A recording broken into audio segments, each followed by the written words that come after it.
أعوذ بالله من الشيطان الرجيم.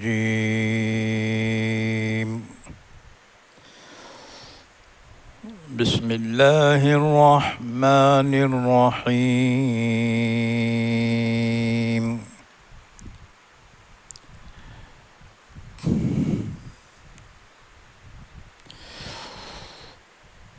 ويقولون طاعة فإذا برزوا من عندك بيت طائفة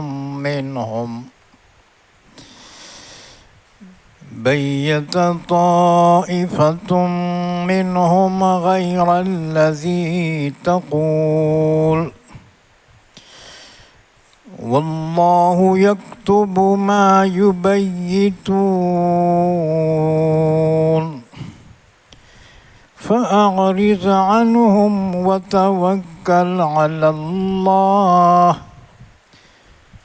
وكفى بالله وكيلا. أفلا يتدبرون القرآن ولو كان من عند غير الله لوجدوا فيه اختلافا كثيرا. وإذا جاءهم أمر من الأمن أو الخوف أذاعوا به ولو ردوه إلى الرسول وإلى أولي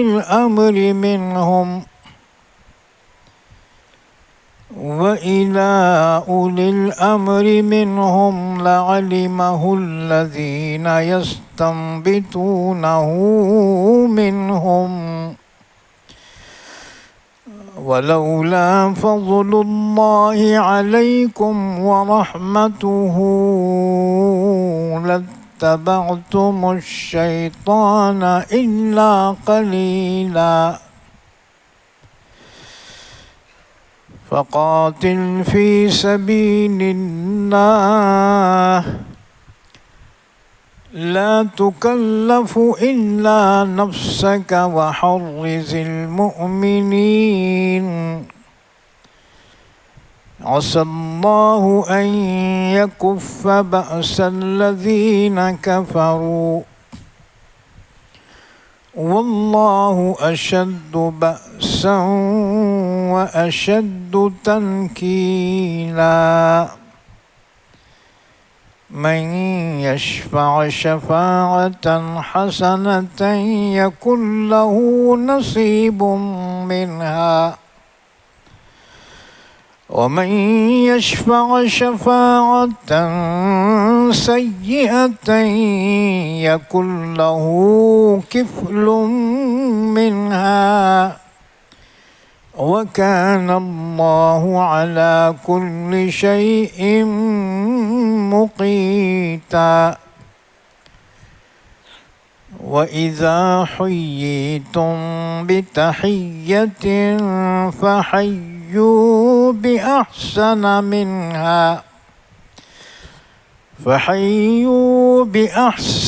منها أو ردوها إن الله كان على كل شيء حسيبا.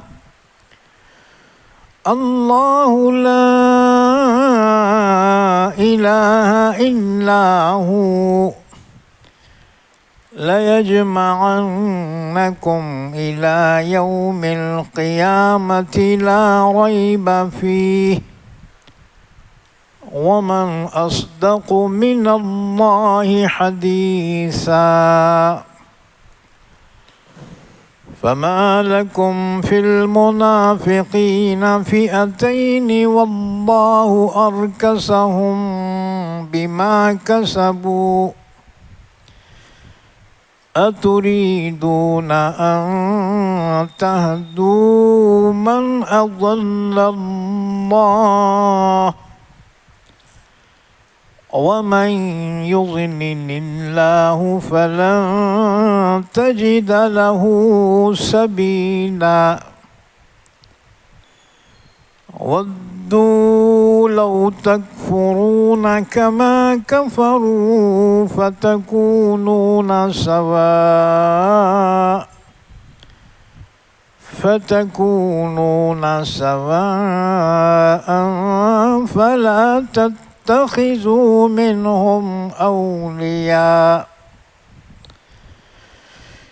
فلا تتخذوا منهم أولياء حتى يهاجروا في سبيل الله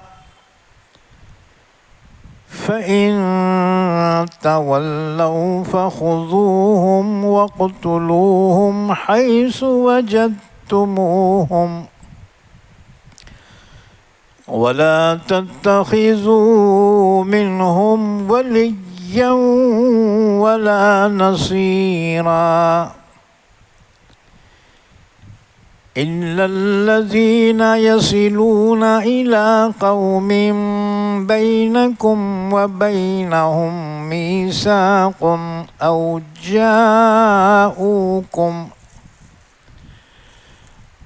جاءوكم حصرت صدورهم أن يقاتلوكم أو يقاتلوا قومهم ولو شاء الله لسلطهم عليكم فلقاتلوكم فإن اعتزلوكم فلم يقاتلوكم وألقوا إليكم السلم فما جعل الله لكم عليهم سبيلا ستجدون آخرين يريدون أن يأمنوكم أو يأمنوا قومهم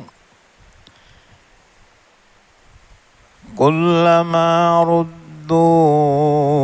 إلى الفتنة أركسوا فيها فإن لم يعتزلوكم ويلقوا إليكم السلم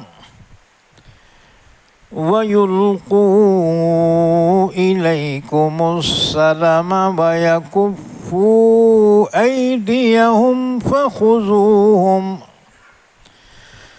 فخذوهم واقتلوهم حيث ثقفتموهم وأولئكم جعلنا لكم عليهم سلطانا مبينا وما كان لمؤمن أن يقتل مؤمنا إلا خطأ ومن قتل مؤمنا خطأ فتحرير رقبة مؤمنة ودية مسلمة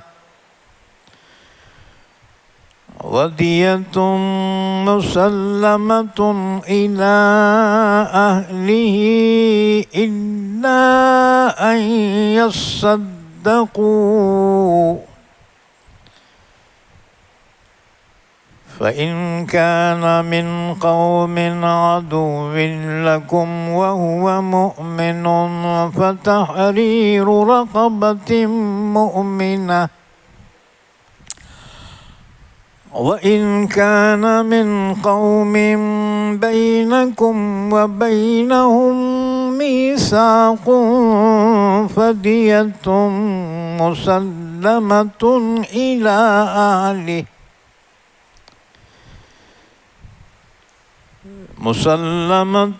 إلى أهله وتحرير رقبة مؤمنة فمن لم يجد فصيام شهرين متتابعين توبة من الله وكان الله عليما حكيما ومن يقتل مؤمنا متعمدا فجزاؤه جهنم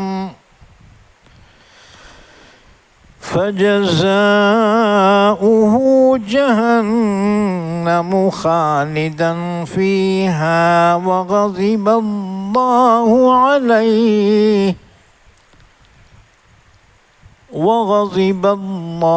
عليه ولعنه وأعد له عذابا عظيما.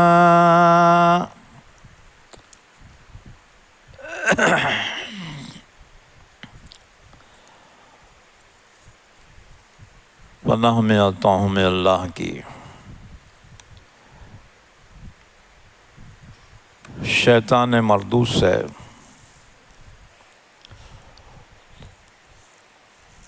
شروع کرتا ہوں میں اللہ کے نام سے جو بڑا مہربان نہایت رحم کرنے والا ہے.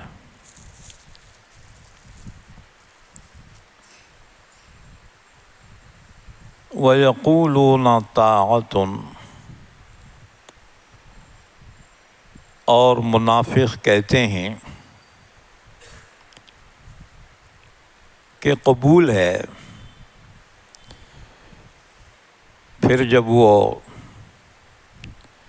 آپ کے پاس سے باہر جاتے ہیں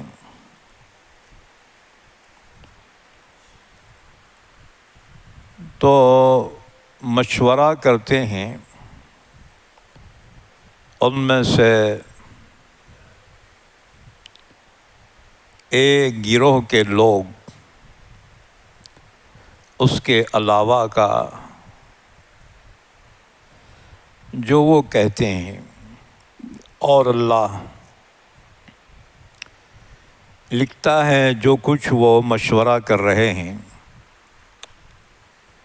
لہٰذا اے نبی آپ ان سے اعراض کیجئے اور اللہ پہ بھروسہ کیجئے، اور کافی ہے اللہ کارساز. کیا یہ لوگ غور فکر نہیں کرتے قرآن میں؟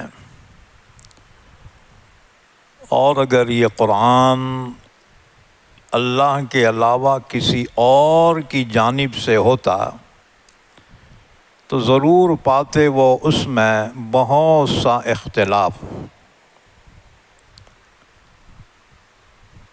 اور جب ان کے پاس پہنچتی ہے کوئی خبر امن کی یا خوف کی تو وہ اس کو مشہور کر دیتے ہیں. اور اگر وہ پہنچاتے اس خبر کو رسول تک یا ان میں سے حاکموں تک تو وہ تحقیق کرتے اس کی تحقیق کرنے والے. اور اگر نہ ہوتا اللہ کا فضل تم پر اور اس کی رحمت تو ضرور تم اتباع کرتے شیطان کی.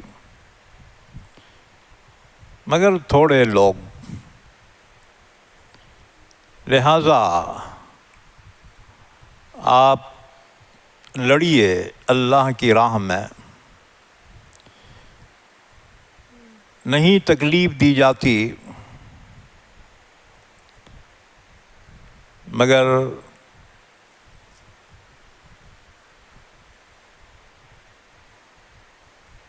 آپ صرف آپ کو اور آپ ابھاریے ایمان والوں کو،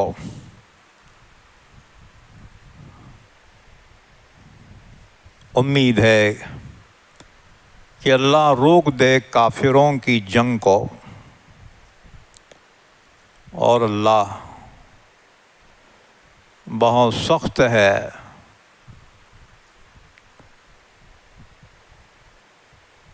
اور بہت سخت ہے لڑائی میں، اور بہت سخت ہے سزا دینے والا۔ جو بھی سفارش کرے اچھی بات کی سفارش، تو اس کے لیے بھی حصہ ہوگا اس نیکی میں سے، اور جو سفارش کرے بری بات کی تو اس کے لیے بھی اس میں سے گناہ کا حصہ ہوگا، اور اللہ ہر چیز پر قدرت رکھنے والا ہے۔ اور جب کوئی تمہیں سلام کرے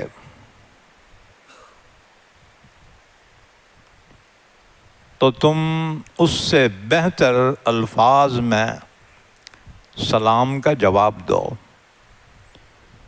یا انہی الفاظ میں دو۔ بے شک اللہ ہر چیز کا حساب لینے والا ہے۔ اللہ نہیں ہے کوئی معبود سوائے اس کے،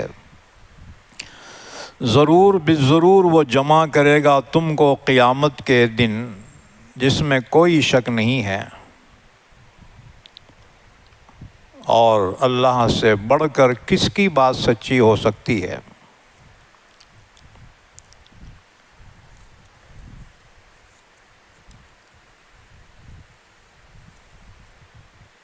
پھر تمہیں کیا ہو گیا ہے کہ تم دو گروہ بن گئے ہو منافقین کے معاملے میں، اور اللہ نے ان کو الٹ دیا ہے ان کے عمل کی وجہ سے۔ کیا تم چاہتے ہو کہ اس کو ہدایت دو جس کو اللہ نے خود گمراہ کر دیا ہو؟ اور جس کو اللہ ہی گمراہ کر دے تو ہرگز نہیں پائیں گے آپ اس کے لیے کوئی راہ۔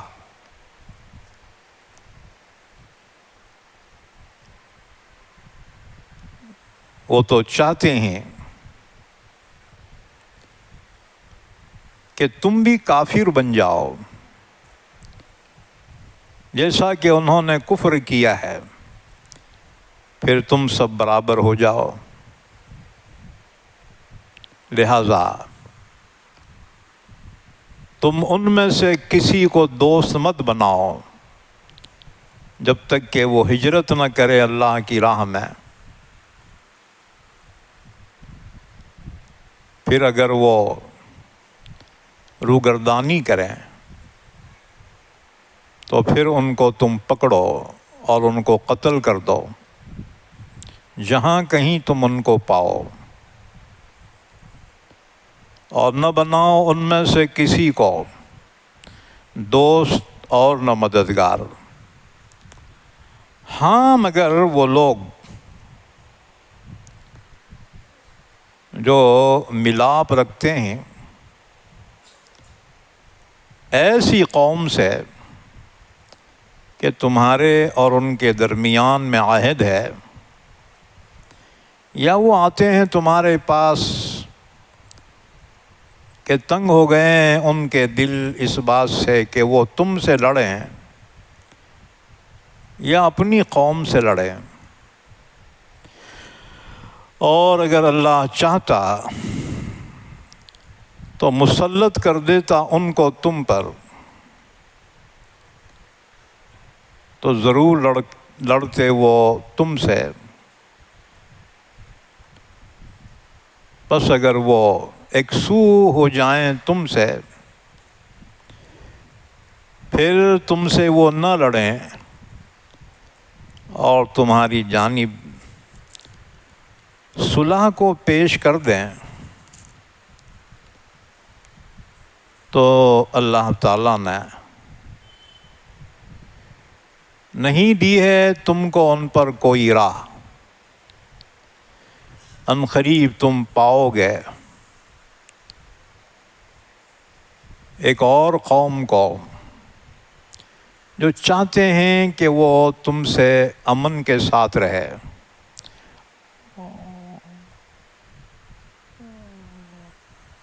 اور اپنی قوم سے بھی امن سے رہے۔ جب کبھی وہ لوٹائے جاتے ہیں فتنے کی طرف تو وہ اس میں لوٹ جاتے ہیں، پھر اگر وہ تم سے یکسو نہ رہیں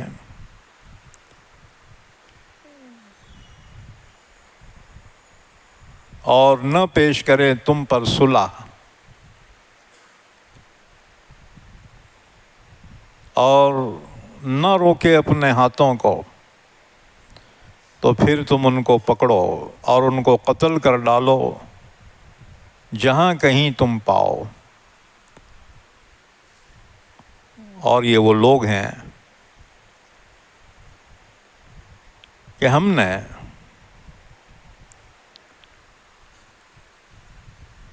دی ہے تم کو ان کے اوپر کھلی سند،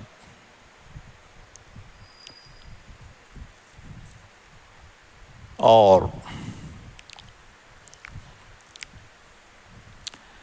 ایمان والے کے لیے جائز نہیں ہے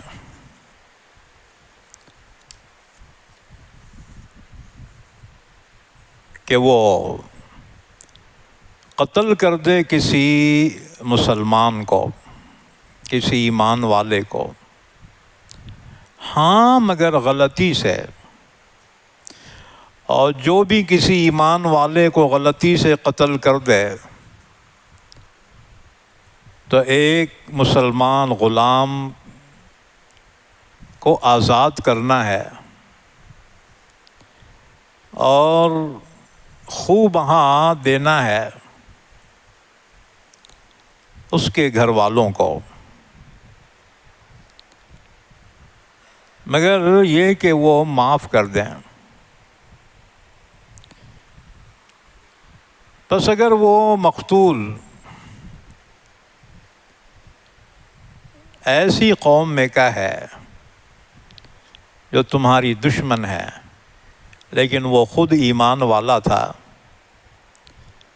تو ایک مسلمان غلام آزاد کرنا ہے۔ اور اگر وہ مقتول ایسی قوم میں سے تھا کہ تمہارے اور ان کے درمیان میں معاہدہ ہے، تو خون بہا حوالے کرنا ہے اس کے گھر والوں کو اور آزاد کرنا ہے ایک مسلمان غلام کو۔ پھر جو نہ پائے غلام تو روزے رکھنا ہے 2 مہینے کے مسلسل، توبہ کے لیے اللہ سے، اور اللہ جاننے والا حکمت والا ہے۔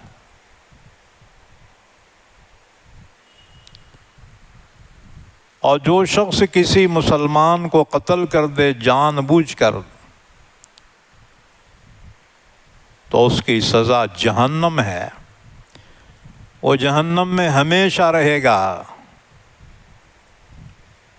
اور اس پر اللہ کا غضب ہوا اور اللہ نے اس پر لعنت بھیجی اور تیار کر رکھا ہے اس کے لیے بہت بڑا عذاب۔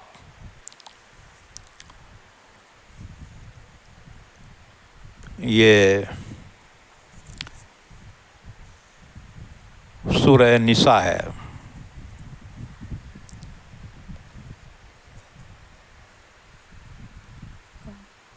پارہ نمبر 5۔ آج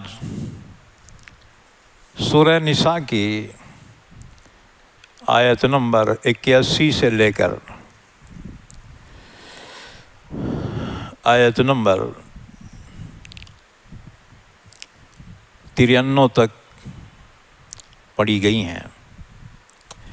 ان آیتوں کا ربط ان سے پہلی آیت سے یہ ہے کہ اللہ اس کے رسول کی اطاعت کا حکم دیا گیا تھا، اور یہ بھی فرمایا جس نے رسول کی اطاعت کی اس نے اللہ کی اطاعت کی، کیونکہ رسول اللہ ہی کی اطاعت کا حکم دیتے ہیں۔ اور جو اس بات کو نہ مانے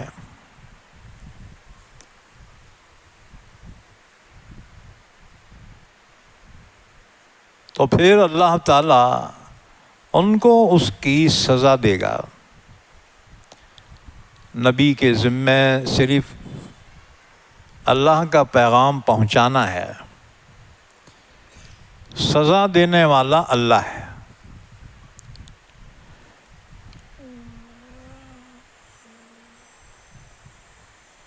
پھر آج جو آیتیں پڑھی گئی ہیں ان میں سے ابتدائی آیت میں منافقین کا ذکر ہے۔ منافق کہتے ہیں کہ بظاہر زبان سے کلمہ بھی پڑھتا ہے، نماز روزہ بھی کرتا ہے، لیکن اس کا دل کافر ہے، دل میں کفر چھپائے ہوئے ہے، اور بظاہر کلمہ بھی پڑھتا ہے، اپنے آپ کو مسلمان بھی کہتا ہے۔ ایسے منافقین حضور کی مجلس میں بھی حاضر ہوتے تھے، اور اللہ کے رسول جو بھی نصیحت فرماتے، جو بھی حکم دیتے، تو منافقین کہتے تھے طاعتن، ہمیں قبول ہے، ہم اطاعت کریں گے۔ پھر یہ اپنے گھروں کو چلے جاتے تو رات میں خفیہ مشورے کرتے تھے اسلام کے خلاف، مسلمانوں کے خلاف اور اللہ کے رسول کے خلاف۔ چاہے کتنے راز میں کرتے ہوں، اللہ تو ہر چیز کا جاننے والا ہے۔ اللہ نے ان کے راز کو فاش کیا اور مسلمانوں کو حکم دیا خبردار ایسے دوغلوں سے دوستی مت رکھو، اور حضور کو حکم دیا یہ لاکھ آپ کے خلاف پلاننگ کرے، اللہ آپ کی حفاظت کرنے والا ہے، ان کی پلاننگ آپ کو کوئی نقصان نہیں پہنچا سکتی۔ روزانہ دنیا میں مسلمانوں کے خلاف سازشیں ہوتی ہیں، ایسی ایسی خطرناک سازشیں، ان میں سے ایک بھی پوری ہو جائے تو مسلمان تباہ ہو جائیں، لیکن اللہ ان کی سازشوں کو ناکام کرتا ہے اور ایمان والوں کی حفاظت فرماتا ہے۔ جس کی حفاظت اللہ خود کرے، پوری دنیا مل کر بھی اس کا بال بھی بیکا نہیں کر سکتی۔ اس لیے اللہ نے فرمایا اے میرے حبیب، یہ لاکھ آپ کے خلاف پلاننگ کرے، آپ اللہ پہ بھروسہ کیجئے، اللہ تعالیٰ آپ کے لیے کافی ہے۔ تو منافقین کے بارے میں یہ آیت شریفہ نازل ہوئی۔ اللہ نے فرمایا وَيَقُولُونَ طَاعَةٌ، منافقین کہتے تھے کہ جی آپ کی ہر بات ہمیں منظور ہے، ہم اطاعت کرتے ہیں۔ فَإِذَا بَرَزُوا مِنْ عِنْدِكَ، جب یہ لوگ آپ کے پاس سے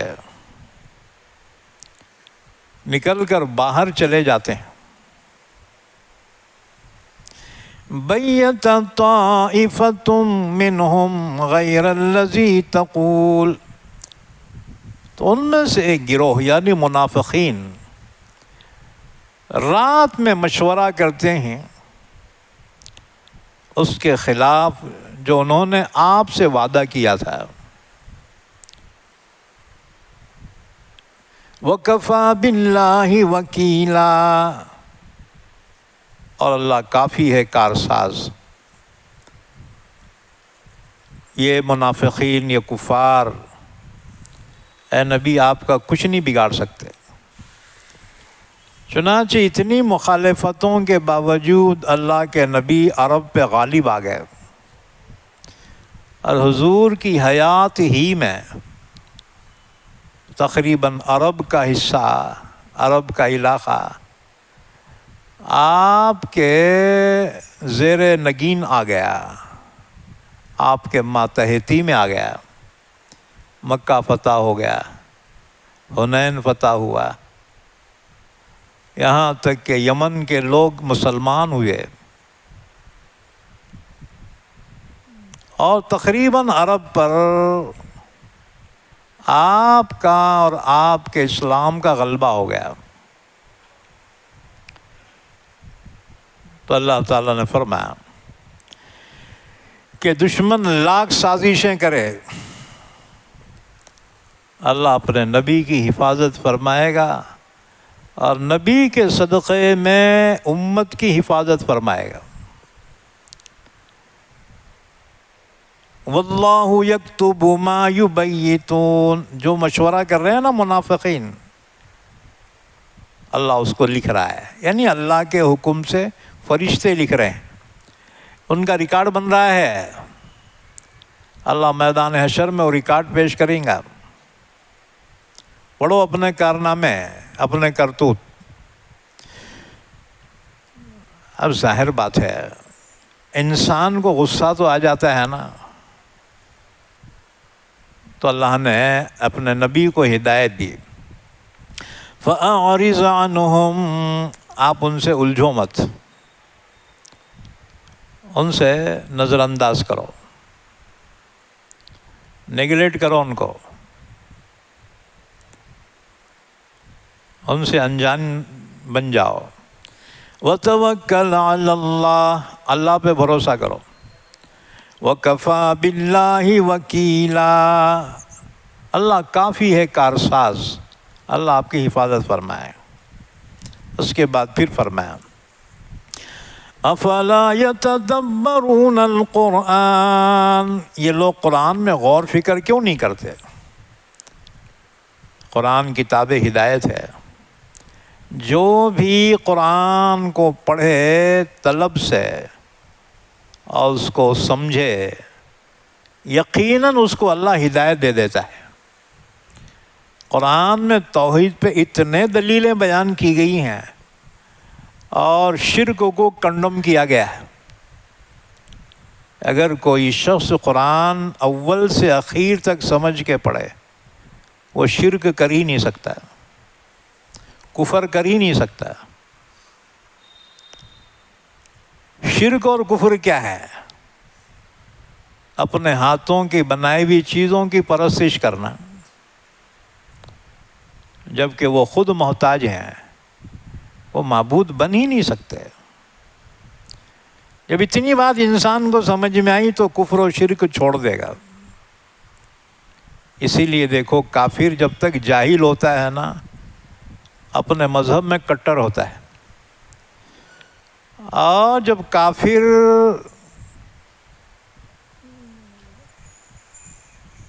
علم حاصل کرتا ہے، اور علم میں جتنا بڑھتا جائے گا اتنا اس کے مذہب اس کی نگاہوں میں غیر اہم ہوتا جائے گا، کیونکہ علم سے عقل اور شعور میں اضافہ ہوتا ہے۔ اس کی سوچ سمجھ میں اضافہ ہوتا ہے. تو اسی وجہ سے پڑھے لکھے جو کافر ہیں نا، وہ شرک کو تسلیم نہیں کرتے، لیکن زبان سے کہتے نہیں ہیں. کیوں؟ اگر کہہ دیں تو خاندان چھوٹ جائے گا، وہ عزت، وہ مال، وہ دولت، وہ فیسلٹیز سب ختم ہو جائیں گے. اور جو حوصلہ کرتے ہیں وہ ایمان لے آتے ہیں. اس لیے تم بولیں گے پڑھے لکھے پھر مخالفتاں کیوں کر رہے؟ یہ راجکارنی ہے، یہ ان کا مفاد ہے، یہ ان کا سوارتھ ہے. ہاں جی. تو اللہ نے فرمایا افلا یتدبرون القرآن، یہ لوگ قرآن میں غور فکر کیوں نہیں کرتے؟ اچھا کافر تو کافر ہے، مسلمان بھی نہیں کر رہے. مسلمانوں کو تو کھانے کھجانے سے فرصت نہیں ہے. قرآن پڑھنا کب، سمجھنا کب؟ ہے جی.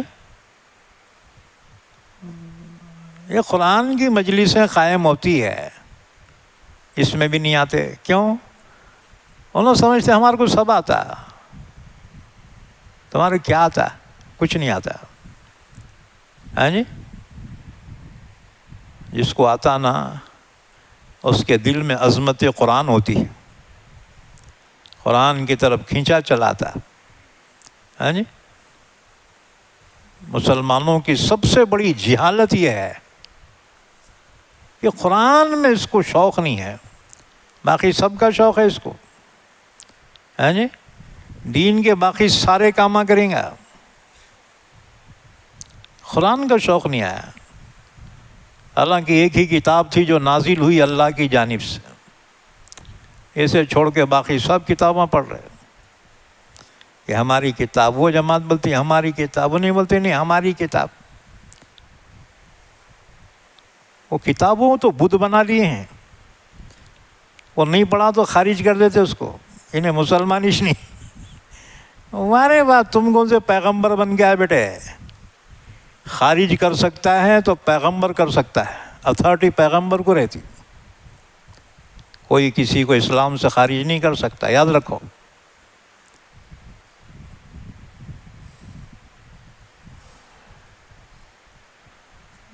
تو ایک ہی کتاب اللہ نے نازل کی، قرآن کریم،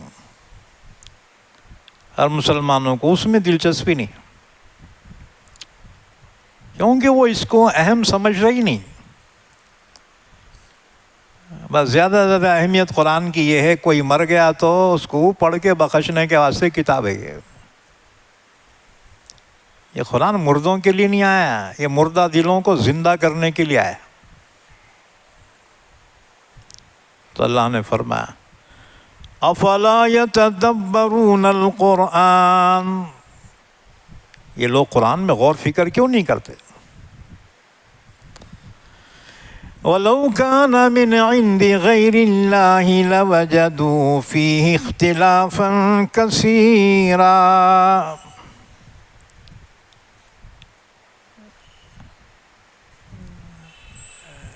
اگر یہ قرآن اللہ کے علاوہ کسی اور کی جانب سے ہوتا تو اس میں کئی اختلافات پائے جاتے ہیں.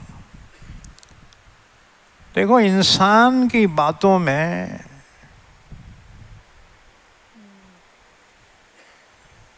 اختلاف ہوتا ہے، انسان کا مزاج بار بار بدلتے رہتا ہے. ابھی بولتا پانی لاؤ، ابھی بولتا ہے میں کب بولا تھا. ہے جی. تو انسان کے باتوں میں اختلاف ہوتا ہے.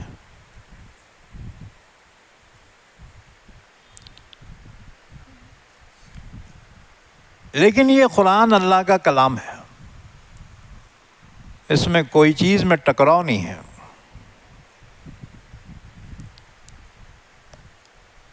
اور اس کی ایک ایک آیت میں غور فکر کرے تو ہدایت کے لیے کافی ہے۔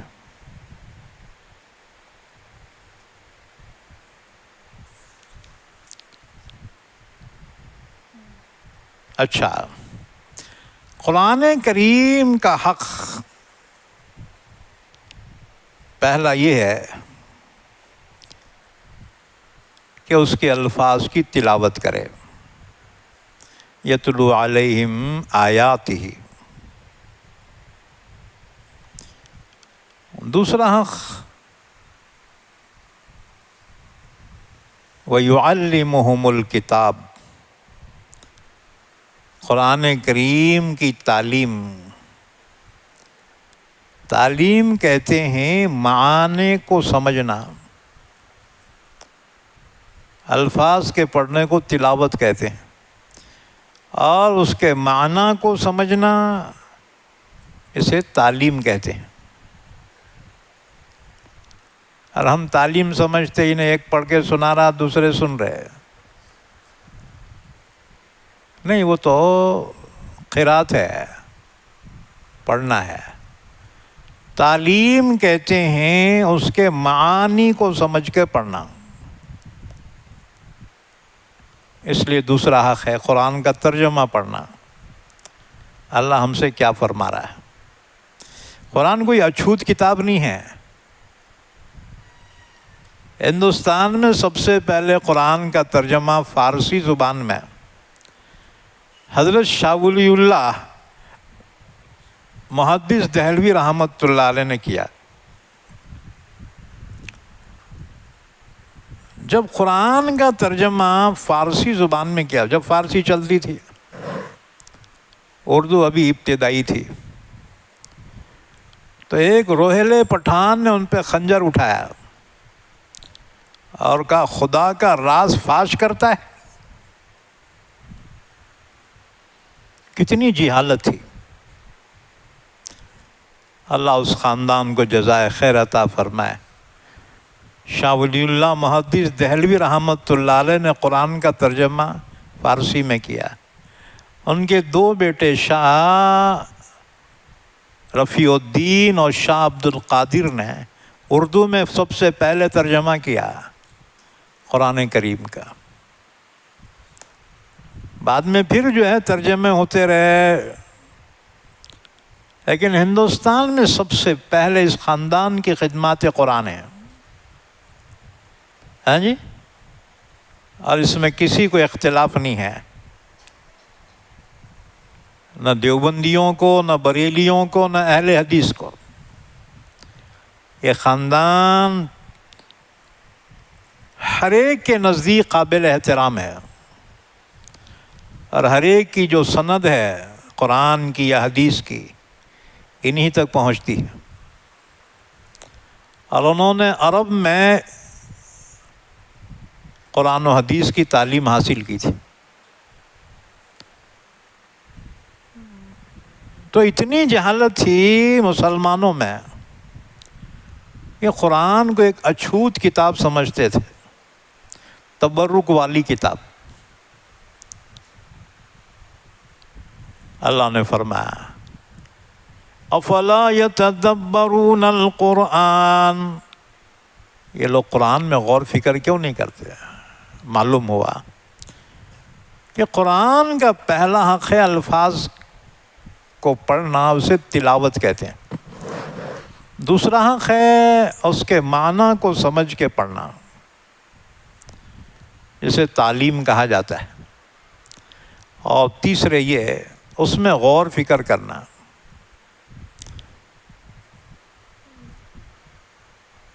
غور فکر اصل میں ہدایت کا دروازہ ہے، غور فکر کرنا، اسے تدبر قرآن کہا جاتا ہے۔ اور چوتھا حق ہے اس پہ عمل کرنا۔ جو احکامات قرآن میں اللہ نے بیان کیے ہیں وہ 500 آیتوں میں ہیں، حلال اور حرام کے احکامات، ان پر عمل کرنا۔ اور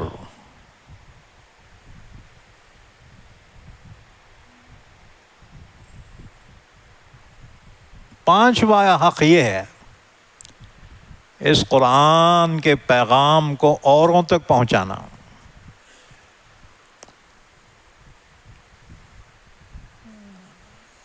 ہم ابھی پہلے حق میں چٹکے ہوئے ہیں، ہاں جی،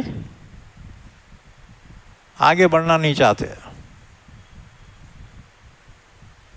خود یا اپنی اولاد کو صرف تلاوت قرآن تک محدود کر رکھا ہے، ہاں جی، اور اسی تلاوت کے لیے ہی مکتب کھولے جا رہے ہیں، ہاں جی، یہ ابتدائی ہے یہ، اور آگے بڑھو، قرآن کے اور بھی حقوق ہیں، ہم پہلے حق میں اٹکے ہوئے ہیں اور یہ سمجھ رہے ہیں ہم قرآن کا حق ادا کر دیے، یہ پہلا حق ہے، اس کے علاوہ بھی حقوق ہیں نا، وہ کب ادا کریں گے؟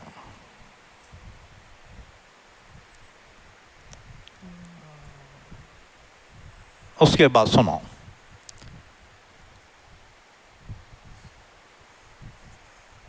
حدیث مبارکہ،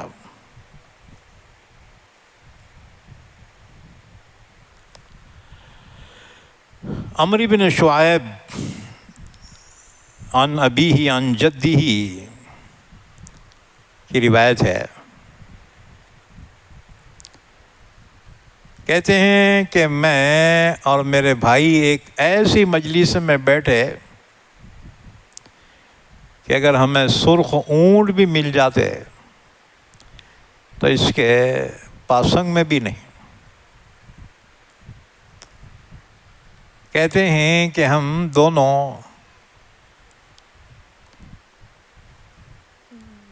جب آئے، دیکھا رسول اللہ صلی اللہ علیہ وسلم کے دروازے پر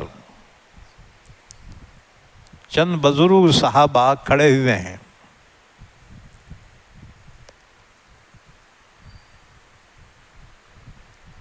ہم ادب کے ساتھ ایک طرف بیٹھ گئے، ان میں قرآن کریم کی کسی آیت کے بارے میں مذاکرہ ہو رہا تھا اور کسی بات میں بحث چل رہی تھی، آخر بات بڑھ گئی اور آوازیں بلند ہونی شروع ہو گئی، اتنے میں اللہ کے نبی تشریف لائے،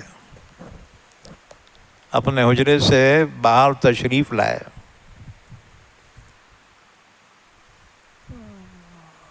اس وقت آپ انتہائی جلال میں تھے،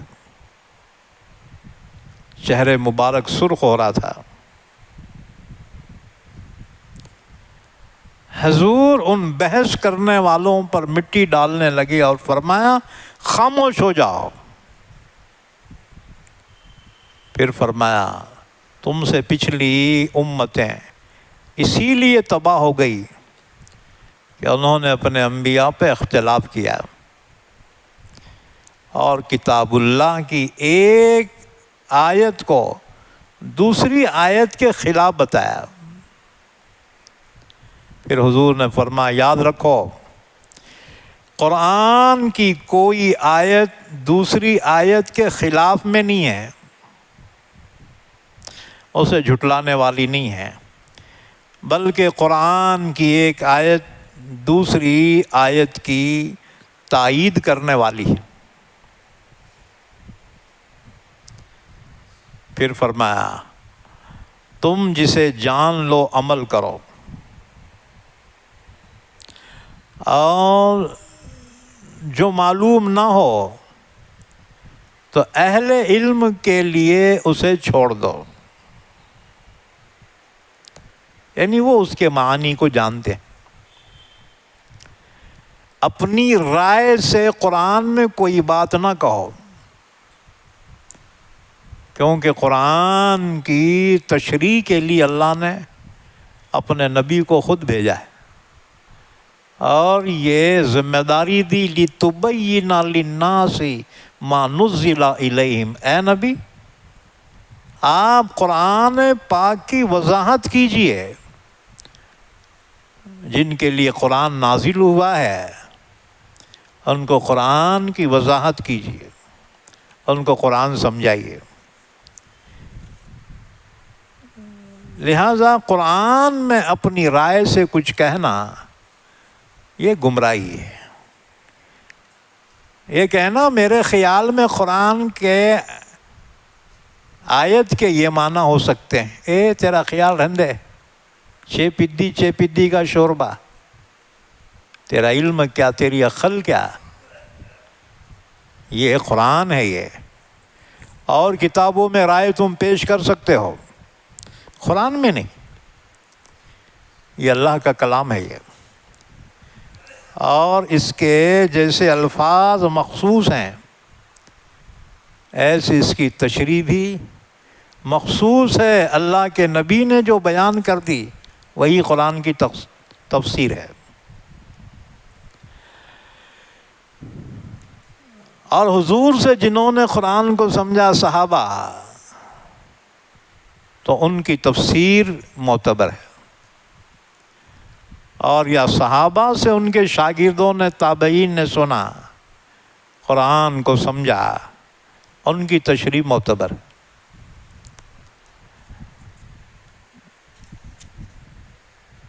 اس کے بعد پھر فرمایا وَإِذَا جَاءَهُمْ أَمْرٌ مِّنَ الْأَمْنِ أَوِ الْخَوْفِ أَذَاعُوا بِهِ۔ منافقین کا حال یہ ہے، جب بھی ان کو کوئی خبر مل جاتی ہے نا، بس اس کو پھیلا دیتے ہیں، امن کی خبر ہو یا خوف کی ہو، تحقیق نہیں کرتے۔ اور اکثر دنیا میں فتنے فساد جتنے ہوتے ہیں نا، افواہوں کی وجہ سے ہوتے ہیں، ہاں جی، اور اللہ نے اس کو منع کیا، افواہیں مت پھیلاؤ، بلکہ اس کی تحقیق کرو کہ حقیقت کیا ہے۔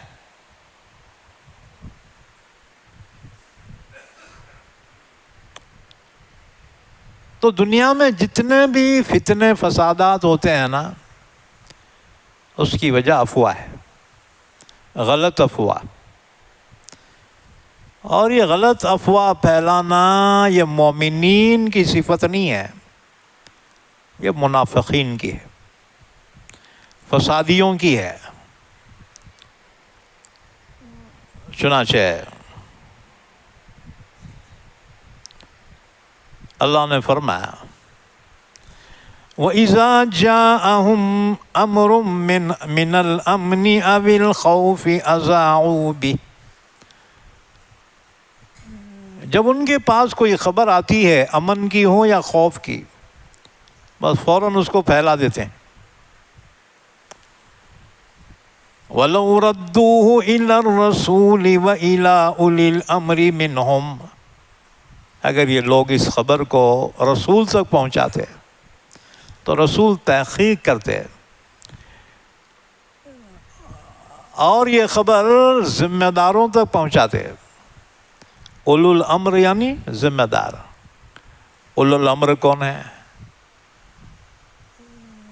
ایک تو ہے اسلامی حکومت کے بادشاہ، اور دوسرے فقہاء علماء ہیں، جن کو امام اور ائمہ کہا جاتا ہے۔ تو کوئی بھی خبر آئے تو اس کو پہنچاؤ مسلم حاکم تک یا کسی ذمہ دار عالم تک، خود سے اس خبر کو آگے چلتی نہ کرو، تحقیق کرو۔ بغیر تحقیق اگر انتقام لوگے تو اپنی غلطی پر زندگی بھر پچھتانا پڑے گا۔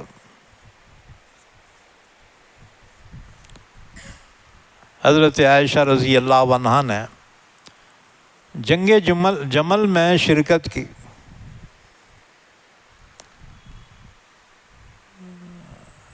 جو حضرت علی کے خلاف ہوئی، بہرحال بعد میں صلح بھی ہو گئی، لیکن حضرت عائشہ کو یہ واقعہ یاد آتا تھا، بہت روتی تھی، کیونکہ اللہ کے نبی نے فرمایا تھا حجۃ الوداع کے موقع پہ 9 بیویوں کو حضور نے حج کرایا اور فرمایا اب تمہارا حج ہو گیا، اب اپنے گھروں میں بیٹھی رہو۔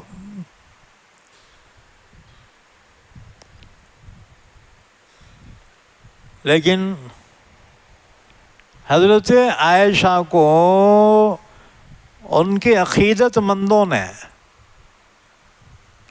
اس طرح سے بات کو پیش کیا، عثمان غنی کی شہادت کے واقعے کو،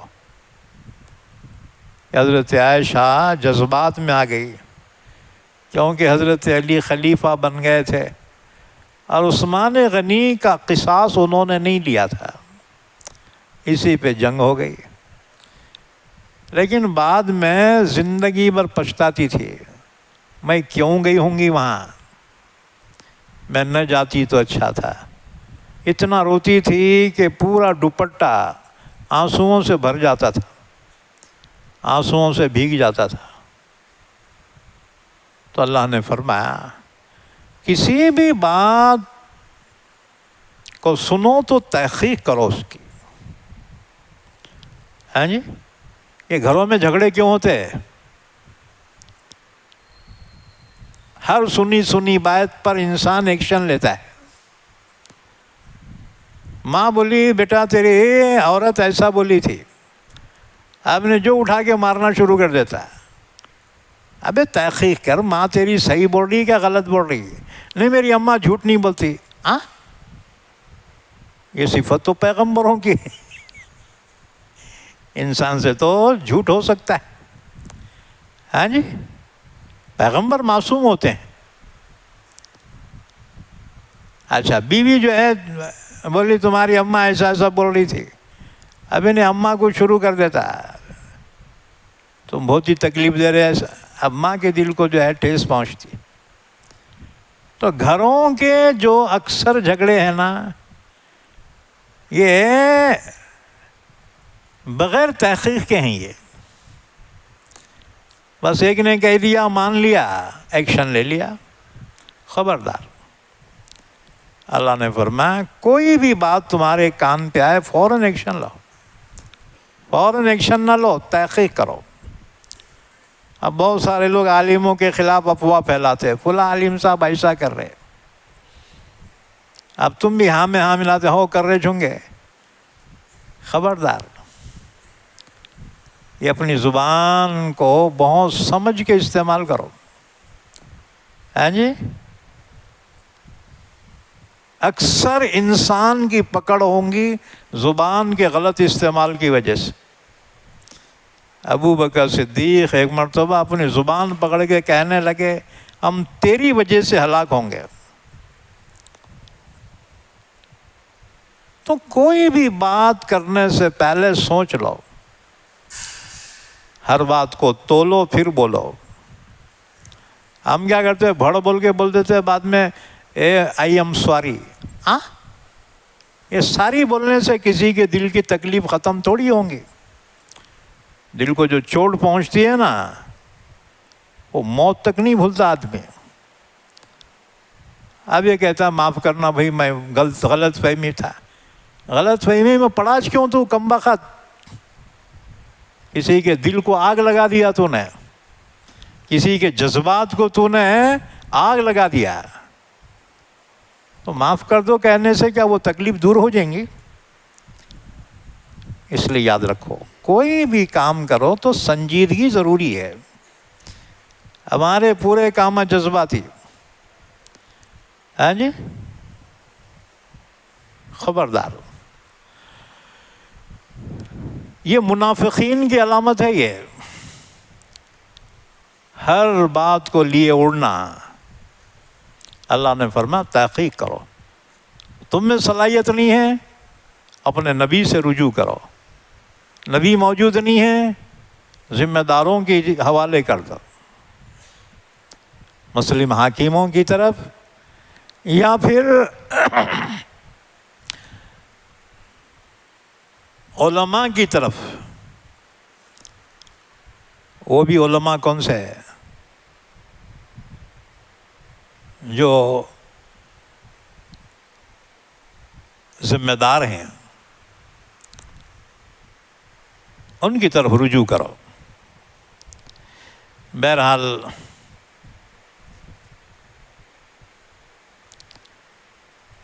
آیت شریفہ کا شان نزول سن لو. رسول اللہ صلی اللہ علیہ وسلم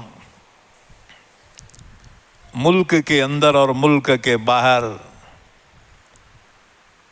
کچھ فوجی دستے روانہ فرماتے تھے، اور وہ فوجی دستے یا تو غالب آتے یا مغلوب ہو جاتے.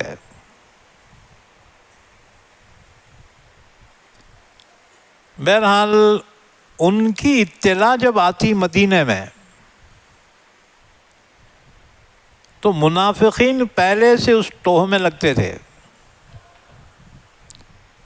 اور جیسی پتہ لگتا تو حضور کے بیان کرنے سے پہلے ہی بوما بوم کرتے تھے،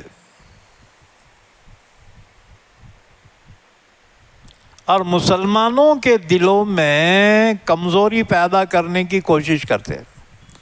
ارے وہ جماعت گئی تھی، وہ ہار گئی، وہ سب قتل ہو گئے. تو مسلمانوں کے دلوں کو کمزور کرنے کے لیے افواہیں پھیلاتے تھے. اس پر اللہ نے آیت شریفہ نازل فرمایا، خبردار وَإِذَا جَاءَهُمْ أَمْرٌ مِّنَ الْأَمْنِ أَوِ الْخَوْفِ أَذَاعُوا بِهِ. اور جب ان کے پاس پہنچتی ہے کوئی خبر امن کی ہو یا خوف کی، یہ منافقین اس کو مشہور کر دیتے ہیں، افواہیں پھیلا دیتے ہیں. وَلَوْ رَدُّوهُ إِلَى الرَّسُولِ، اگر یہ اس خبر کو رسول تک پہنچا دیتے تو ان کے لیے بہتر ہوتا کہ رسول اس کی تحقیق کرتے. وَإِلَىٰ أُولِي الْأَمْرِ مِنْهُمْ، یا ان میں جو ذمہ دار ہیں، جن کی بات مانی جاتی ہے، سردار قسم کے لوگ، تو ان تک پہنچا دیتے یہ خبر. لَعَلِمَهُ الَّذِينَ يَسْتَنبِطُونَهُ مِنْهُمْ، ان میں تحقیق کرنے والے تحقیق کر لیتے. اچھا، آیت شریفہ کا ایک شان نزول یہ ہے کہ ایک مرتبہ ازواج مطہرات نے حضور سے روزانہ خرچ کے واسطے، پیسوں کے واسطے احتجاج کیا، اور اتنا پریشر ڈالا. اللہ کے نبی نے جذبات میں آ کے کہا، اللہ کی قسم 1 مہینے تک میں تمہارے قریب نہیں آؤں گا. اور حضور ٹینشن میں گھر سے نکل گئے اور جا کے ایک صحابی کے گھر میں بیٹھ گئے. 1 مہینے تک واپس نہیں آئے. اچھا جی، ادھر یہ ہوا کہ لوگوں نے افواہ پھیلا دی کہ اللہ کے رسول نے بیویوں کو طلاق دے دیے. ایک شخص حضور حضرت عمر کا دوست تھا، دونوں میں معاہدہ تھا کہ جو بھی دونوں میں سے حضور کی خدمت میں رہے گا، کوئی خاص بات ہے تو انہیں دوسرے کو بولنا. وہ دوست رات کے وقت عمر عمر نے دروازہ کھولے گا، کیا ہوا رے؟ کیا رومیوں نے مدینے پہ حملہ کر دیا؟ اس نے کہا اس سے بھی بڑی خبر ہے. کہا وہ کیا؟ اس نے کہا حضور نے بیویوں کو طلاق دی. عمر تو سر پکڑ کے بیٹھ گئے. کیونکہ حضور کی بیویوں میں عمر کی بیٹی بھی تھی، حضرت حفصہ رضی اللہ تعالیٰ عنہ۔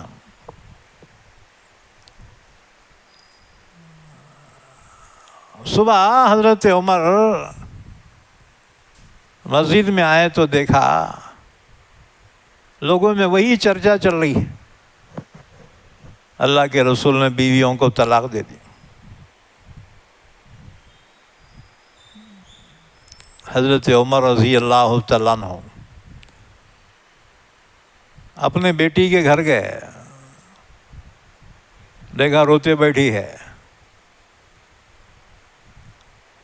عمر نے فرمایا اب رو کے کیا فائدہ، تیرے کو پہلے سے سمجھاتا تھا، اس عورت کی ریس نہ کرنا جسے اپنی خوبصورتی پہ ناز ہے، مطلب حضرت عائشہ حضور کی لاڈلی تھی نا، اور یہ دونوں کی بہت دوستی تھی، حضرت عائشہ اور حضرت حفصہ دونوں پکے سہیلیاں تھے۔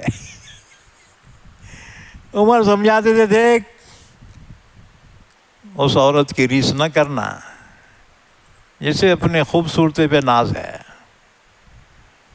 بہرحال پورے مل کے حضور پہ پریشر ڈالے نا، خرچہ پانی بڑھاؤ ہمارے کو، سب کے گھر میں خوشحالی آئی، ایک ہمارا گھر ہے ابھی فاقوں میں چل رہا ہے۔ اللہ کے نبی ناراض ہو گئے۔ اوروں میں نبی کے گھر میں فرق ہے نا، نبی کی گھر والیاں تو اللہ پہ بھروسہ کرنے والی ہونی چاہیے۔ بہرحال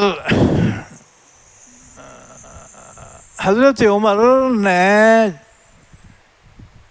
جب اپنی بیٹی سے پورے حالات معلوم کر لیے، پھر مسجد میں آیا، لوگ اور ویسے بیٹھے ہوئے ہیں۔ عمر نے کہا کیا ہوا؟ کہا عمر تمہارے کو نہیں معلوم، حضور نے بیویوں کو طلاق دی۔ عمر نے فرمایا ٹھہراؤ، خبردار میرے آنے تک کوئی یہ بات نہ کہے، میں خود جا کے تحقیق کر کے آؤں گا۔ پوچھا حضور کہاں ہیں؟ بتایا گیا حضور فلاں صحابی کے گھر میں ہیں، اپنے گھر والیوں سے ناراض ہو کے جا کے بیٹھ گئے۔ حضرت عمر وہاں پہنچے تو حضور نے ایک چوکیدار بٹھا دیے تھے، کس کو بھی نہیں آنے دینا۔ حضور کا اندیشہ تھا یہ دونوں سسروں میں سے کوئی تو بھی آئیں گے بیٹیاں کی سفارش لے کے، ابو بکر نے تو عمر نے وہ دربان صحابی سے کہا اللہ کے رسول کو سلام کہنا، میں ملنے کے واسطے آیا ہوں، اجازت دیجیے۔ انہوں نے کہا یا رسول اللہ عمر آئے ہیں۔ حضور نے فرمایا اجازت مت دو، اجازت مت دو۔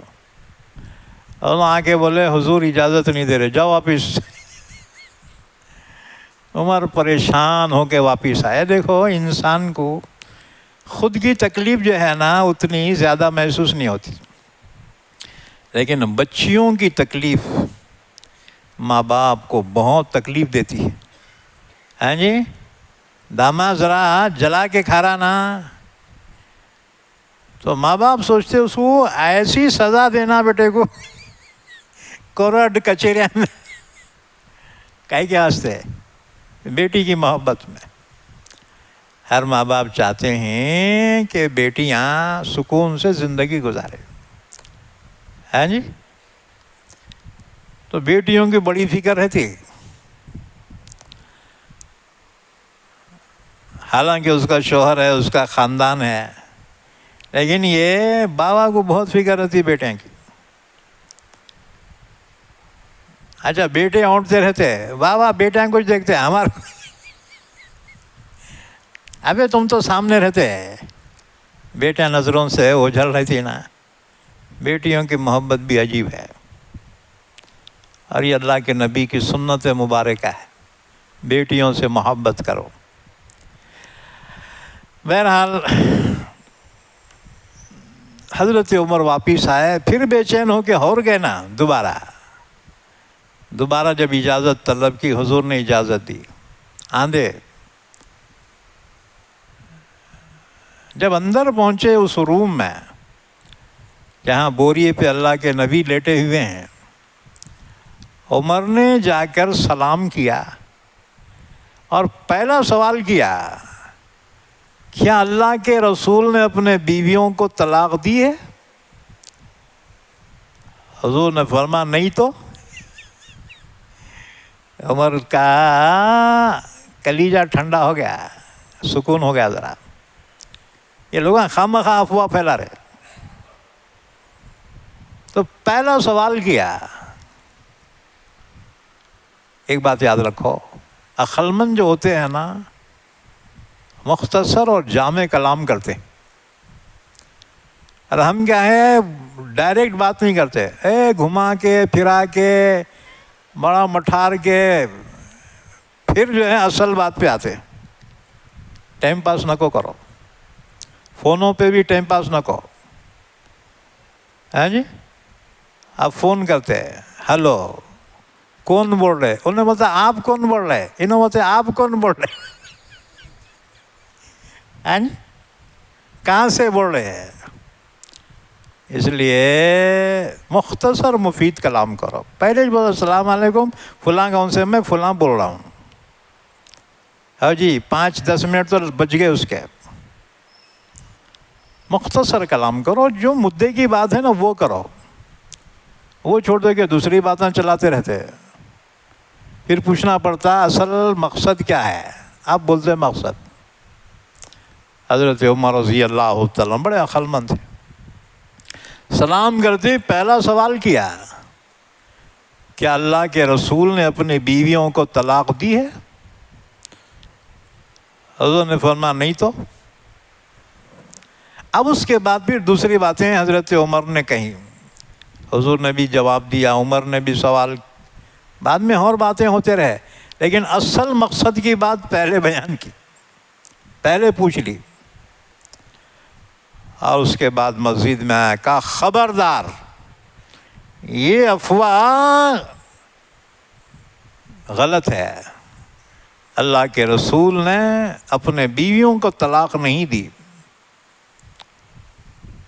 ہاں البتہ حضور نے اپنے بیویوں سے ایلا کیا تھا، یعنی نہیں جانے کی قسم کھائی تھی۔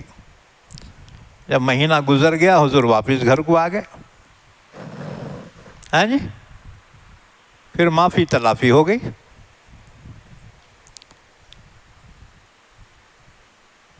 اللہ تعالیٰ نے اس کی تفصیلات قرآن کریم میں آگے بیان کر دی ہے، جہاں آئے گا ہم تفصیلات بیان کریں گے۔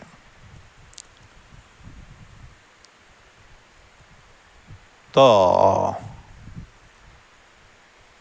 اللہ نے حکم دیا اور فرمایا منافقین کی عادت ہے یہ، وَإِذَا جَاءَهُمْ أَمْرٌ مِّنَ الْأَمْنِ أَوِ الْخَوْفِ أَذَاعُوا بِهِ۔ منافقین کو جب کوئی خبر مل جاتی ہے نا، امن کی ہو یا خوف کی، فوراً اس کو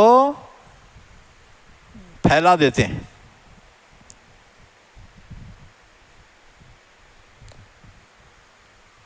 وَلَوْ رَدُّوهُ إِلَى الرَّسُولِ وَإِلَى أُولِي الْأَمْرِ مِنْهُمْ، اگر یہ وہ خبر رسول تک پہنچاتے یا جو اولو الامر ہیں ان میں جو ذمہ دار ہیں ان تک پہنچاتے، لَعَلِمَهُ الَّذِينَ يَسْتَنبِطُونَهُ مِنْهُمْ، تو وہ اس کی تحقیق کرتے، تحقیق کرنے والے۔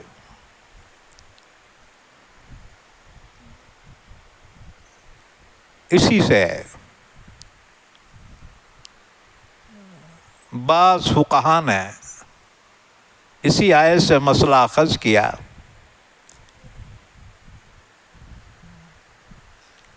کہ ذمہ دار ایک تو ہوتے حکومتی اور ایک ہوتے ہیں دینی ذمہ دار۔ تو دینی ذمہ دار قرآن و حدیث سے جو مسائل اخذ کریں تو ان مسائل پر عمل کرنا درست ہے، کیونکہ خود تو قرآن سے مسائل اخذ نہیں کر سکتے، اور مسائل اخذ کرنے والے مجتہدین ائمہ ہوتے ہیں.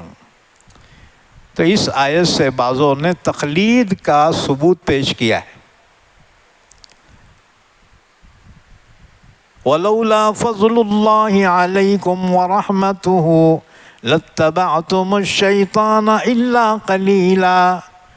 اگر تم پر اللہ کا فضل اور اس کی مہربانی نہ ہوتی تم تو شیطان کی اتباع کر چکے تھے، مگر تھوڑے سے لوگ وہ ہیں جو حق پہ قائم رہتے ہیں. پھر اللہ نے حکم دیا فَقَاتِلْ فِي سَبِيلِ اللَّهِ. اے نبی، دین کے دشمنوں سے اللہ کی راہ میں تم لڑو. لا تکلف الا نفسک. اگر کوئی ساتھ دے نہ دے، آپ کو حکم ہے، آپ اس حکم پہ عمل کیجیے. وحرض المؤمنین. ایمان والوں کو بھی اس کی ترغیب دیجیے کہ دین میں جو رکاوٹیں پیدا کر رہے ہیں نا، ان رکاوٹیں پیدا کرنے والوں سے لڑو. عسى الله ان يكف بأس الذين كفروا. امید ہے کہ اللہ کافروں سے جنگ کو روک دے گا. واللہ اشد بأسا واشد تنکیلا. اللہ تعالیٰ سخت جنگ والا ہے، یعنی اللہ تعالیٰ ظالموں کو سزا ضرور دے گا اور وہ سخت سزا دینے والا بھی ہے. من یشفع شفاعۃ حسنۃ یکن لہ نصیب منہا. یہاں حکم دیا جا رہا ہے سفارش کرنے کا کہ اگر کوئی تم سے کہے کہ ذرا آپ سفارش کیجئے تو انکار نہ کرے. ایک مسلمان دوسرے کے کام آنا چاہیے. اللہ نے اصول بیان کیا.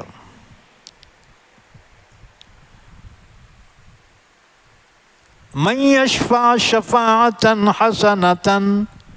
جو شخص سفارش کرے گا اچھے کام کی، یکن لہ نصیب منہا، تو اس کو اس کا ثواب بھی ملے گا.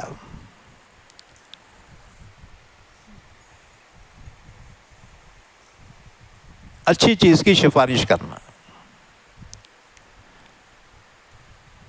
وَمَن يَشْفَعْ شَفَاعَةً سَيِّئَةً. برے کام کی سفارش کرا، یکن لہ کفل منہا، اس کا گناہ اس کو ملے گا. کرنے والے کو تو ملے گا ہی، لیکن یہ گناہ کی سفارش کرنے والے کو بھی اس کا عذاب ہوگا، اس کی سزا ملے گی.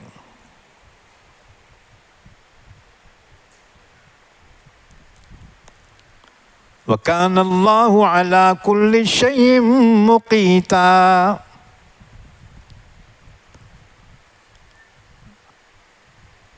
اللہ تعالیٰ ہر چیز پر قادر ہے. آیت شریفہ سے متعلق ایک واقعہ سن لو سفارش کے بارے میں. حضرت عائشہ رضی اللہ عنہا کی ایک باندی تھی، اس کا نام تھا بریرہ. بڑی ہوشیار تھی. بریرہ کا نکاح ہوا مغیث سے. اچھا، حضرت عائشہ نے بریرہ کو آزاد کیا. اب آزادی کے بعد اسے اختیار حاصل ہوتا ہے کہ اپنے شوہر کے نکاح میں باقی رہے یا نکاح کو توڑ دے. کیونکہ جب نکاح کری تھی باندھی تھی، اب آزاد ہو گئی، تو اب وہ اس نکاح میں باقی رہنا چاہتی ہے یا نہیں، اس کا اسے اختیار ملتا ہے. اس کو کہتے ہیں خیار عتق، آزاد ہونے کے بعد اختیار رہتا اس کو۔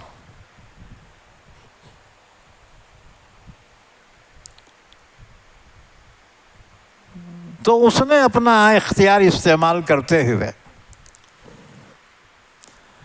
اپنے شوہر کو چھوڑ دیا۔ اب وہ بیچارہ اپنے بیوی کو اتنا چاہتا تھا، بیوی نے جب چھوڑ دیا نا،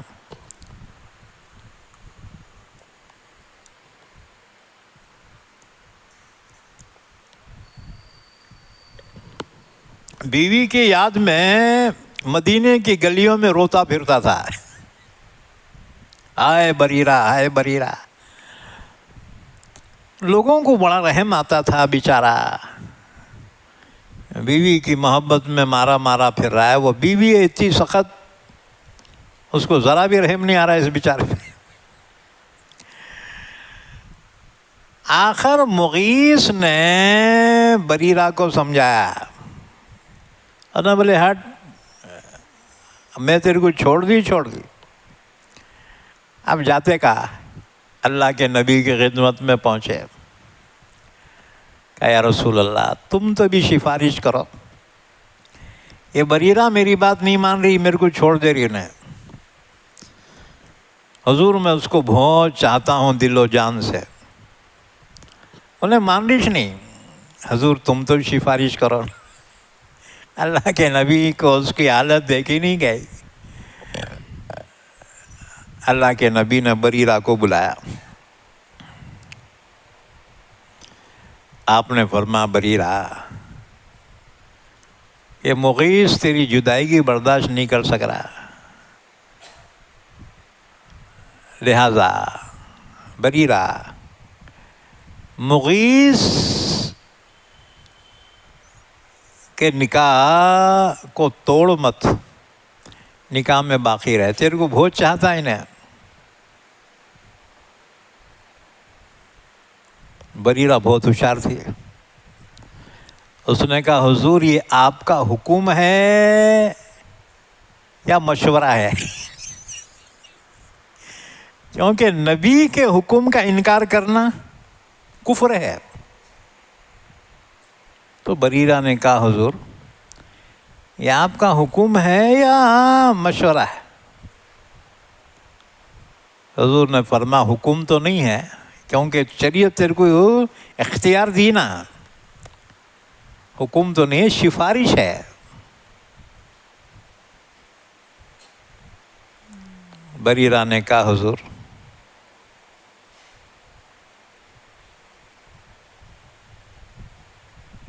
مجھے یہ سفارش قبول نہیں ہے، چھوڑ دی اس کو۔ حضور نے فرمایا تیری مرضی۔ اس پر یہ آیت شریفہ نازل ہوئی، یہ نیکی کی سفارش کرنے پہ اجر و ثواب ہے۔ حضور نے فرمایا الدال علی الخیر کفاعلہ، نیکی کو بتانے والا بھی، نیکی کی دعوت دینے والا بھی نیکی کرنے والے کی طرح۔ تم اچھائی کی سفارش کرو، برائی میں سفارش نہ کرو، مجرم کا ساتھ مت دو، مجرم کی تائید مت کرو، کسی کا ساتھ دینا اس کی سفارش ہی کرنا ہے۔ اسی طرح سے ووٹ بھی سفارش ہے۔ ووٹ دینے والا کینڈیڈیٹ کے بارے میں گویا ووٹ دے کر ثابت کر رہا ہے کہ یہ اچھا آدمی ہے۔ خبردار اگر وہ واقعتاً اچھا نہیں ہے اور تم پیسے لے کے ووٹ دے رہے نا، انہیں اگو کاما کرا تو اسے بھی گناہ اور تمہارے کو بھی گناہ ہوگا۔ گنہگاروں کی تائید کرنا بھی تو گناہ ہے، ظالم کی تائید کرنا بھی ظلم ہے۔ اس لیے مسلمانوں ووٹوں کو بیچو مت۔ جسے تم امانت دار سمجھتے ہو، اس کے حق میں ووٹنگ دو۔ ووٹنگ اصل میں شفاعت ہے، سفارش ہے وہ۔ اللہ نے فرمایا جو اچھائی کی سفارش کریں گا اس کو اس کا ثواب ملے گا، اور جو برائی کی سفارش کریں گا اس کو اس کا عذاب بھی ملے گا۔ وَكَانَ اللَّهُ عَلَى كُلِّ شَيْءٍ مُقِيتًا، اللہ ہر چیز پر قادر ہے۔ اچھا، اس کے بعد ایک اور حکم بیان کیا جا رہا ہے، وَإِذَا حُيِّيتُم بِتَحِيَّةٍ فَحَيُّوا بِأَحْسَنَ مِنْهَا أَوْ رُدُّوهَا،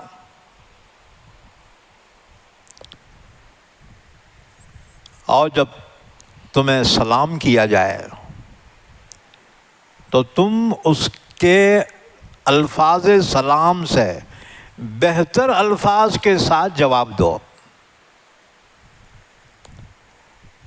اگر کوئی کہ السلام علیکم، تم کہو وعلیکم السلام ورحمۃ اللہ۔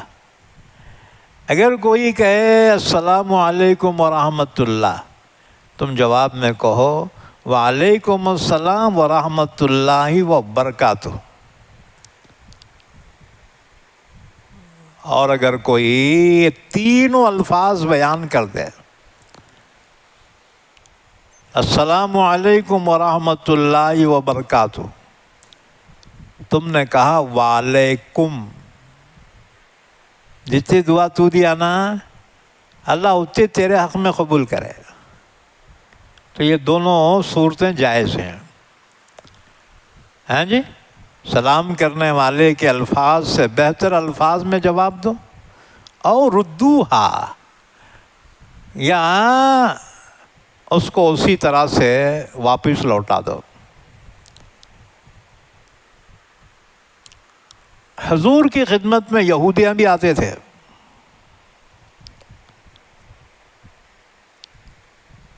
اور یہودی حضور کو ایسا سلام کرتے تھے کہ جس کے معنی بد دعا کے ہوتے ہیں۔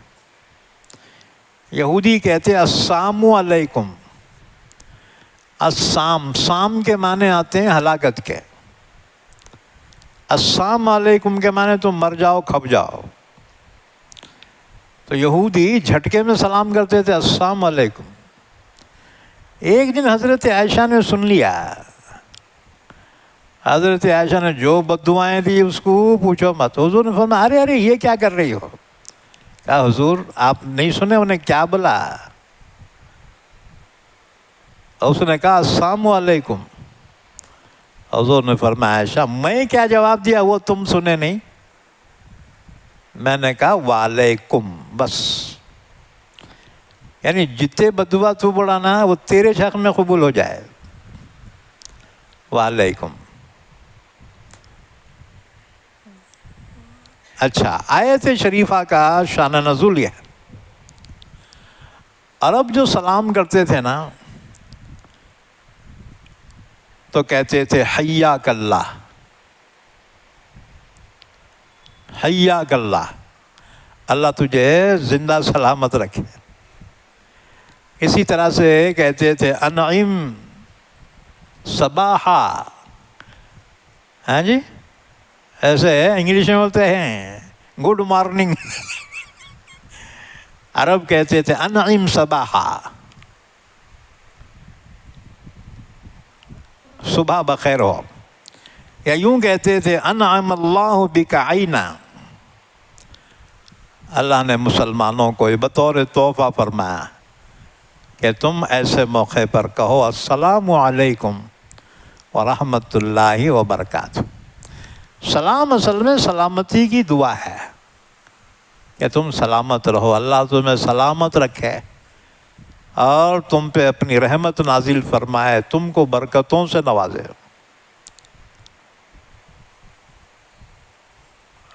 تو فرمایا وَإِذَا حُيِّيتُم بِتَحِيَّةٍ، تحیہ ملاقات، اور ملاقات میں سلام تو ہوتا ہی ہے نا جی. کوئی بھی قوم رہندے سلام کرتی ہے نا اپنے اپنے مذہبی اعتبار سے.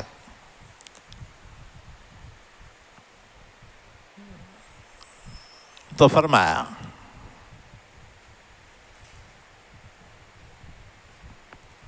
امام ابن عیینہ فرماتے ہیں اور تدری ما السلام، سلام کیا ہے تم جانتے ہو؟ پھر فرمایا یقول انت آمن منی، سلام کرنے والا گویا یوں کہہ رہا ہے کہ مجھ سے تم امن میں ہو گئے، میری طرف سے تم کو کوئی تکلیف نہیں پہنچے گی.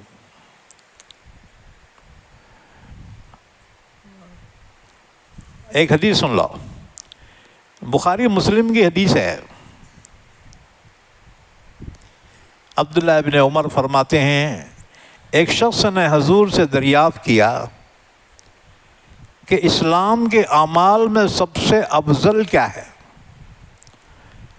آپ نے فرمایا لوگوں کو کھانا کھلانا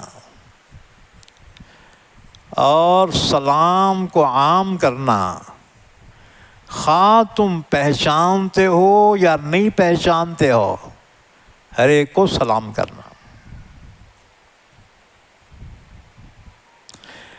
ترمذی شریف کی حدیث ہے، ابو امامہ رضی اللہ تعالیٰ عنہ فرماتے ہیں اللہ کے رسول نے فرمایا اللہ کے نزدیک سب سے زیادہ قریب وہ شخص ہے جو سلام کرنے میں ابتدا کرے.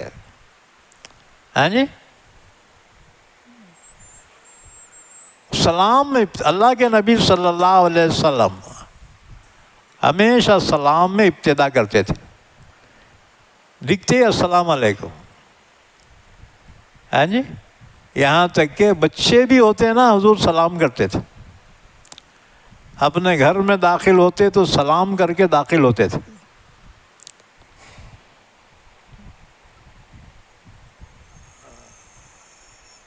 اسی طرح سے طبرانی کی ایک روایت ہے، رسول اللہ صلی اللہ علیہ وسلم نے فرمایا بڑا بخیل ہے وہ آدمی جو سلام میں بخل کرے. ہیں جی، سلام کرنے میں پہل کرنا چاہیے.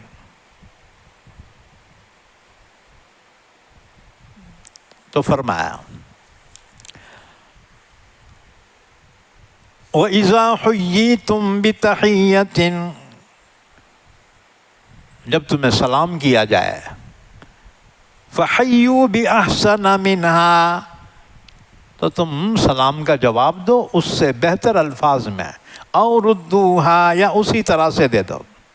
ان اللہ کان علی کل شیء حسیبا، بے شک اللہ ہر چیز پر حساب لینے والا ہے. اللہ لا الہ الا ہو، اللہ نہیں ہے کوئی معبود سوائے اس کے.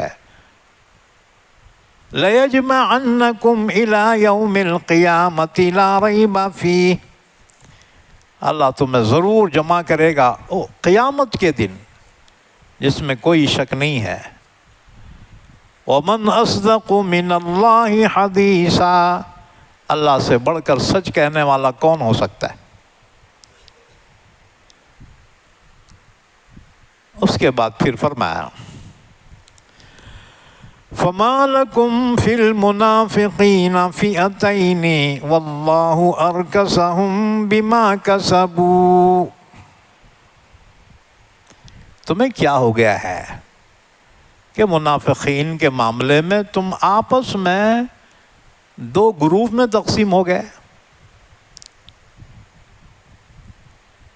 آیت شریفہ کا شان نزول ہے.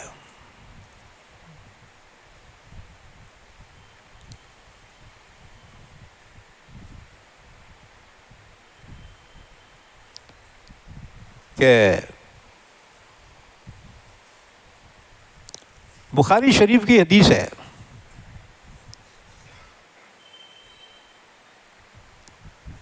حضرت زید بن ثابت فرماتے ہیں رسول اللہ صلی اللہ علیہ وسلم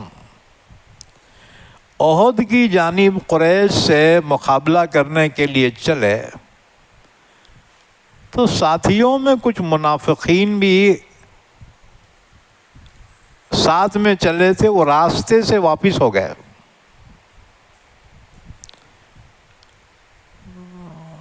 منافقوں کا سردار عبداللہ بن ابی بن سلول 300 آدمیوں کو لے کے واپس آ گیا کہ ہماری رائے نہیں مانی گئی، اس لیے ہم واپس ہو رہے ہیں۔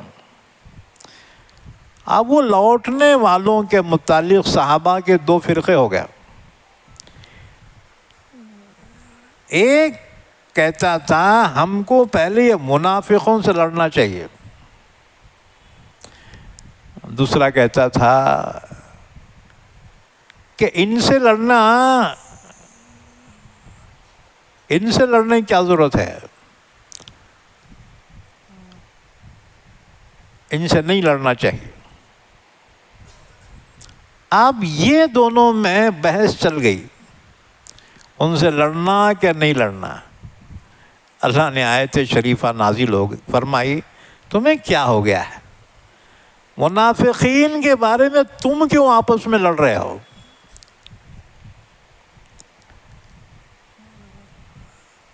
دوسرا شان نزول یہ ہے،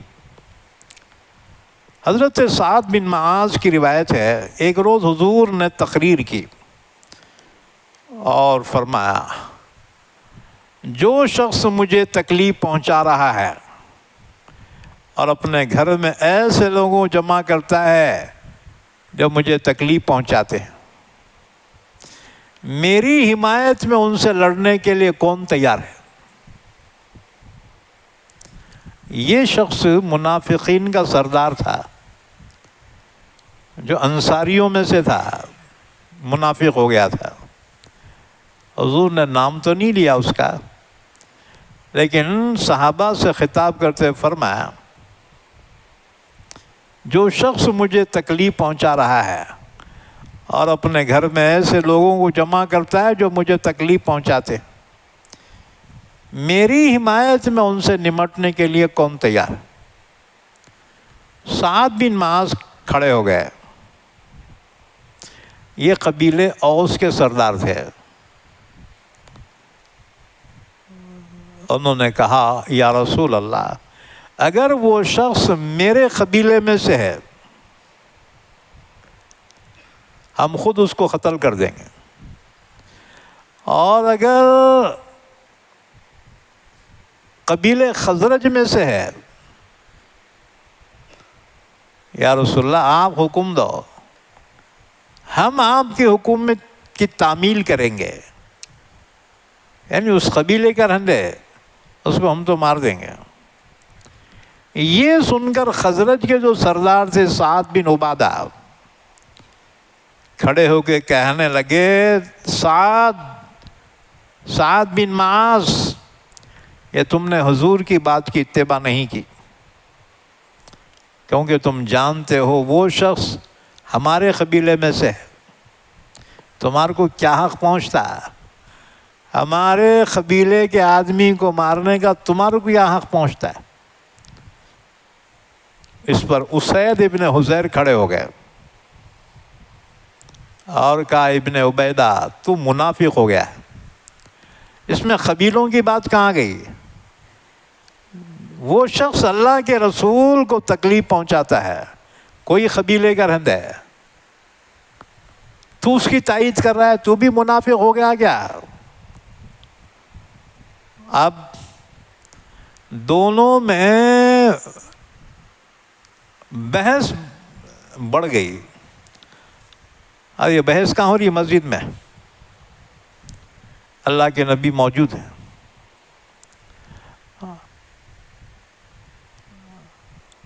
یہ حالت دیکھ کر محمد ابن مسلمہ کھڑے ہو گئے، انہوں نے کہا لوگوں ارے خاموش ہو جاؤ، اللہ کے رسول تم میں موجود ہیں،